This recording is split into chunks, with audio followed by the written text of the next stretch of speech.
அறிவியலோட அதிசயத்துல உலக அளவுல பல வினோதமான இடங்கள் உருவாக்கப்பட்டிருக்கு. அதுல ஒண்ணுதான் இந்த சைலண்ட் ரூம். இத பத்தி தான் இந்த வீடியோல பார்க்க போறோம். உலகத்துல இப்படி ஒரு இடம் இருக்கான்னு கேட்டா ஆமா இருக்கு. அதுக்கு பேரு தான் அனிகாயிட் சேம்பர். 2015ல கின்னஸ் புக்ல உலகத்தோட மிகவும் விசப்தமான ஒரு இடம்னு இந்த இடத்தை அங்கீகரிச்சிருக்காங்க.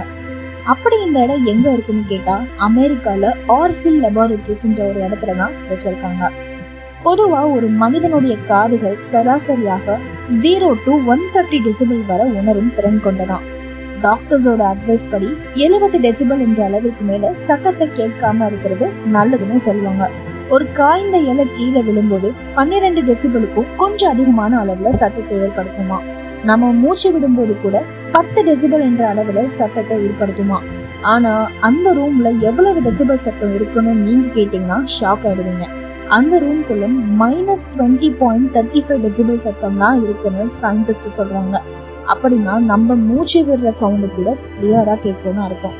அப்போ அந்த ரூம்குள்ள ஒரு 5 மினிட்ஸ்க்குள்ள போனீங்கன்னா நீங்க மூச்சு விடுற சவுண்டு, உங்களோட ஹார்ட் பீட் சவுண்டு, ஏன் நீங்க கை கால் அசைச்சா கூட உள்ள இருக்கிற எலும்புகளோட சவுண்டு கூட கேட்குமா.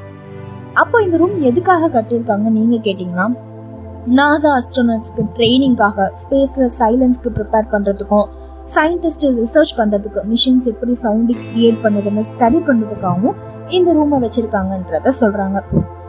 இந்த மாதிரி தகவலை நீங்க தெரிஞ்சுக்கணும்னா மறக்காம நம்ம ரேடியோ டாக்கர்ஸ் சேனலை சப்ஸ்கிரைப் பண்ணுங்க. அப்பதான் இந்த மாதிரி சுவாரஸ்யமான தகவலை நான் உங்ககிட்ட எடுத்துட்டு வந்து சொல்லுவேன்.